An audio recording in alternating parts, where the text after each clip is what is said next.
Good morning and welcome in on this Wednesday. Dan Hardenbrook, glad to have you along as we take a look at your latest local news from around the region with your Newberry News Update on M123 FM.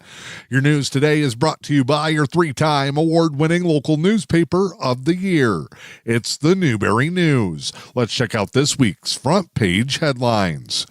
Welding a future for Luce County's youth.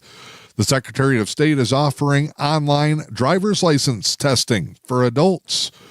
Parking changes at the Tequamanon Public Library due to ongoing construction work. Have you tried counting turkeys? Could this be the final update in Hamstergate? And field research with Tim Callahan, a whole week of warblers. Those stories and more are available inside this week's edition of your award-winning Newberry News. It's available now. And your latest local news this morning, the Erickson Center for the Arts in Curtis announcing details for one of the summer's premier events. The 22nd annual wine and cheese tasting auction and fundraiser will take place July 26th, starting at 4 p.m. This year's event will once again be held on the patio area at the Pine Performance Center on the Erickson Center for the Arts grounds. Tickets are available now for $30 in advance. You can get those at mynorthtickets.com. They will be available for $35 at the door. If you want more information, you can call 586-9974 or go to the Erickson Center for the Arts Facebook page. This year's event will feature wine tasting tables with dozens of wines to sample, a silent and live auction, raffles with great prizes, and a cash bar. Once again, it's the 22nd annual Wine and Cheese Tasting and Auction Fundraiser, one of the biggest events of the year for the Erickson Center for the Arts. Mark your calendar, July 26th, 4 p.m. Luce County will soon be home to a brand new Department of Natural Resources Conservation Officer. The Michigan Department of Natural Resources Conservation Officer Training Academy recently hosted its graduation at the Ralph A. McMullen Center in Roscommon. 15 new officers are now joining the ranks of some of the most highly trained law enforcement professionals in the state. One of those graduates will be based right here out of Luce County. Alexander French, a native of Sault Ste. Marie, was assigned to cover Luce County as part of the most recent graduating class. Officers from the Training Academy number 13 completed one of the most competitive law enforcement academies that is offered.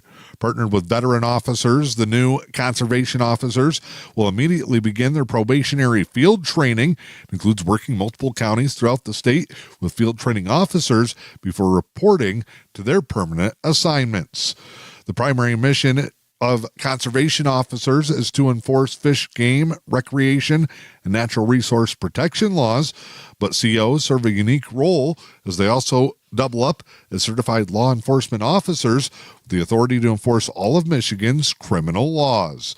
COs also receive training to operate specialized vehicles, including four-wheel drive trucks, ORVs, snowmobiles, and patrol boats. Officers from the most recent training academy went through a 26-week program that licensed them as state of Michigan law enforcement officers to the Michigan Commission on Law Enforcement Standards. In addition, recruits received training specific to enforcing the laws and rules related to natural resources protection. You can get more information on the most recent round of conservation training by checking out today's edition of the Newberry News. The LMAS District Health Department knows that as summer continues to move on, many will be spending their free time outside near the water. As you head out to swim, boat, or play in the water this summer, the LMAS District Health Department wants you to remember to always stay safe and healthy. Watch for posted signs. Some beach areas may be closed due to harmful algal blooms or other hazards. Blooms can make you and your pet sick if you swim or swallow the water. Check water conditions before you go. You can get beach closure notices and updates in any of the 4 counties that LMAS serves by going to their website at lmasdhd.org. When in doubt, stay out. If the water looks green, scummy, or has mats of algae, it could be potentially dangerous. They also remind you that when you visit to do your part, keeping Michigan's beautiful lakes and beaches safe and clean. For more information, you can also go online to the Michigan.gov website or click the link available on the LMAS DHD Facebook page. A Border Patrol agent who was off duty had to quickly jump into action to rescue a man who was stranded in the St. Mary's River. An off-duty U.S. Patrol agent from Sault Ste. Marie Station rescued a man from drowning in the St. Mary's River, playing a crucial role in finding his two daughters as well over the holiday weekend. The incident occurred near Sault Ste. Marie when the off-duty agent heard a man calling for help as he was struggling to stay above water. The agent paddled a canoe to the distressed man, placed a life vest on him when he was too exhausted to do it himself, pulled the man to shallow water. During the encounter, the agent was notified by the man that he had fallen out of his boat while pulling his two daughters in a tube. The agent and the man then flagged down a passing boat to go searching for the missing girls. Two children were the pair that they finished to the Marie Police found those. I'm Dan Hardenbrook. That is latest local Newberry News Update on M123 FM. Your Wednesday news headlines are brought to you by your 3-time award-winning local newspaper of the year. It's the Newberry News. It's Wednesday. The latest edition of your award-winning Newberry News is available now. Time now to check in with sports this morning.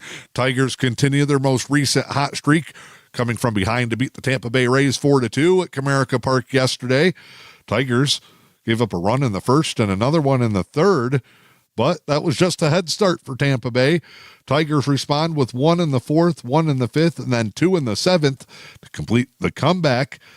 Spencer Torkelson hit a solo shot. Colt Keith tied the game on an RBI in the fifth, then put the Tigers ahead for good with a 2-run shot in the seventh inning. Jack Flaherty solid on the mound for Detroit. He went 6 1/3, 7 hits, 2 runs, struck out 8 in the contest. Tigers 59-34, 14 games up in first place in the American League Central.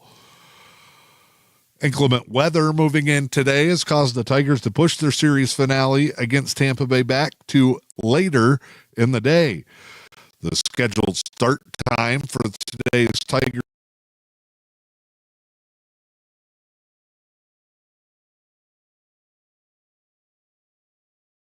and Rays series finale moved from 1:10 to 5:10 as the team gets ready to look for a 3-game sweep before welcoming in the Seattle Mariners for their final game before the All-Star break this weekend. Your latest local weather forecast for the day today. We'll see partly sunny skies. Highs a bit cooler, only in the low 70s. North winds 5 miles per hour. Thursday, plenty of sunshine. Highs will be near 80. North winds 5 miles per hour. Friday, sunny skies. A warm up as we get closer to the weekend. Highs will be in the mid-80s. I'm Dan Hardenbrook. This is your Newberry News Update on M123 FM. Did you know the Newberry News has a print shop? They print business cards, brochures, invitations, window flyers, gift certificates, business envelopes, and so much more. Get all your printing needs done right here at home. For fast service and affordable pricing, call 906-293-8401 and see what the Newberry News Print Shop can do for you.